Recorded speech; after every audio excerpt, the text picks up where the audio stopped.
brain that you come up with these ideas on how you're going to just rake as much money out of this situation as possible. Because if you think 20 years ago, this career path of content creation that people can just plow through on their own didn't exist. Like this is all new frontier relatively. It's all come in the past decade. You've got people that are only doing this for the money. Maybe it didn't start out that way, but it is that way now. And I think this illustrates that point perfectly that we had all, this crypto scam going on. That was a pure money grab. And my take on it is just that the people that fell for it, I mean, I'm sorry, but what made you think it was a good idea to buy, Bitcoin from a couple random members of the FaZe clan? Yeah, I fully agree with you. I think that the conversation's been coming up more and more So, and more so are you among. saying that just because people are dumb, they deserve to get taken advantage of? I think Hold there's a on. certain Is that I the think there's a take? certain I think that's a certain amount of technological Darwinism. Like I'm pretty sure if we the three of us are on a web browser and we go to a website and there's a banner ad that says click this, you have a virus. This will install antivirus on your computer. We see that and we have the instinct to say that's fake. I shouldn't do that. I'm saying the people that bought into this clearly don't have that instinct. Okay. Interesting. So like recently, a lot in the Twitch communities that are all going on, and that's what it kind of phase is. Um, has been talking about like they're like, let's say you're a streamer in your community. Let's say you go raid somebody, and your community is extremely toxic to that next community that you raided. Do you have a responsibility as the person that's overseeing that community for what they're doing? Or, Yes. but see, the reality is Overtly, you legally do. you right, and but see, part of me Even goes, even how do you from control that? even you police your community and you don't let bad But when actors you like that fester in. So if you have someone that's engaging in that behavior, case in point, we had someone in my stream that was going in, and I forget. It was oh someone yeah, you yeah. yeah. Okay, so they were going in and trolling streamers, and they were coming back and reporting like, "Ha, just got banned from another stream."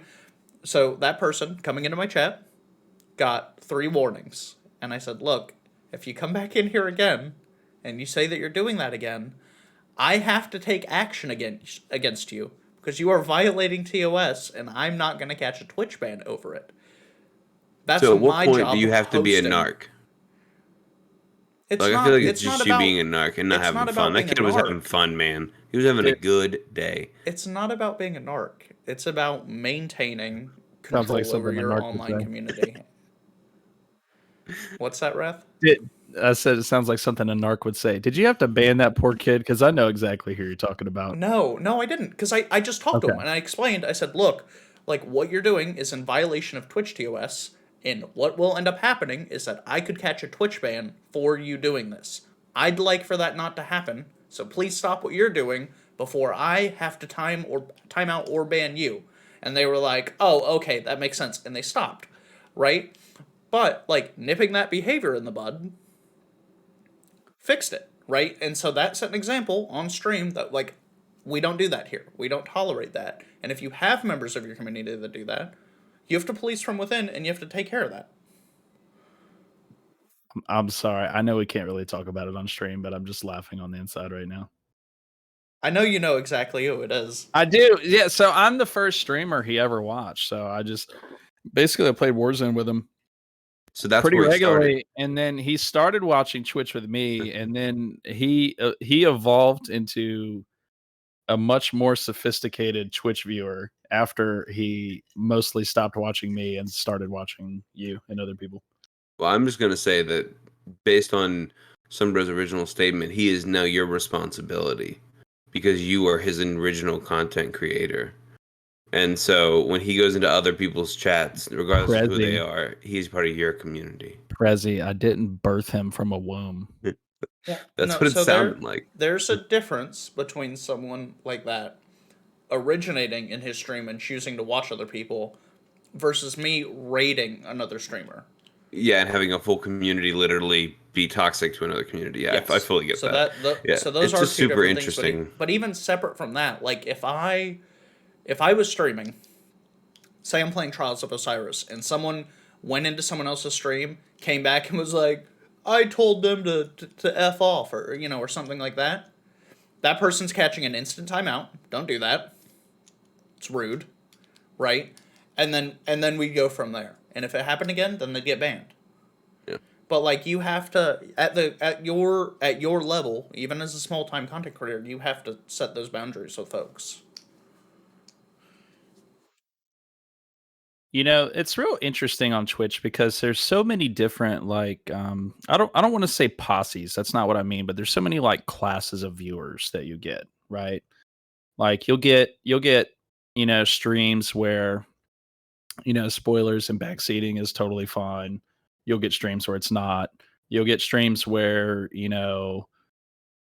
profanity and trash talking is basically the norm and is socially accepted, and then some where that's like totally off the table, just not even not even there. And I just find it really, really interesting, all the different like social segments that you find on Twitch. It's just really, I don't know about you guys, but I think sometimes that's what makes or breaks a stream for me. It could be a really good streamer, but sometimes I just don't really enjoy like the culture of their Hmm. chat and what they got going on, and it just ruins it for me. Absolutely. No, and I mean, there's something to be said about that, about like the different like echo chambers or like ecosystems that like Yeah. larger content creators can develop. Um, and you really get a feel of that community like through like you have a pretty good idea of what that content creator is like based on how the community is, if that makes Right. sense. And weirdly enough, I think sometimes you even have those micro communities in a larger community, which could be a game. Hmm. So, if you go to the directory and you click on a game, I can almost guarantee you can start categorizing streamers and their communities based on, how they act or how, even their community is acting in the same regard. So, yeah, I think that's super interesting. I think it's a great topic. I think it'll keep coming up as Twitch starts to evolve. You made the comment that this is all just relatively new,